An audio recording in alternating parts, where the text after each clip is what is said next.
But right now, time to check in with Rob Byrne. All you need to know and so much more. Let's take a look at what's happening on the roads. Good morning, Rob.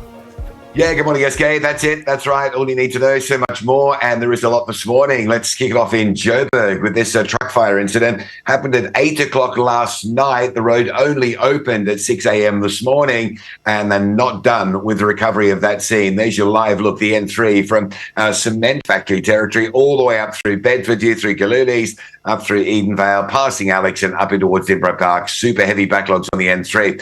Just while we're focusing on that picture, look at the R21, a crash going down to the airport. And if you're just about to leave Kempton Park or Tembisa and head across the Mid-Ram, also a crash on Allendale Road holding you up as well.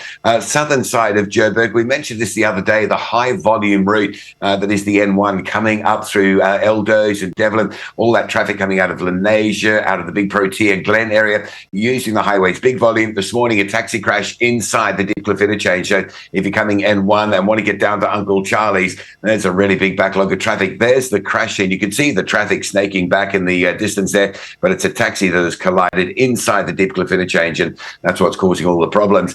Major delays around Warden. Now, if you're expecting somebody back in from Durban or expecting a delivery in a truck from Durban, it's going to be well late. The N3 stays closed, full closure just on the south side of Warden. If you're going south, you can probably divert, take the long way around at Warden, but if you're northbound, you've missed any option to divert. So really long backlogs of traffic Joburg bound this morning on the N3. And I just want to highlight this. This is what we saw last night in Cape Town. Absolute gridlocking, Waterfront, Greenpoint, and parts of the CBD. It's a big weekend. The Two Oceans Marathon event is on. You've got the expo and registration happened yesterday, today, and tomorrow at DHL Stadium. And we reckon that's what all that traffic is. It's participants or just interested parties going out to DHL, having a look at the expo or registering. More and more runners due in coming this weekend, I would think. So into the weekend, Thursday, today, and tomorrow. So it is going to potentially be a very hectic afternoon again in that side of Cape Town Central for the next couple of days. All right.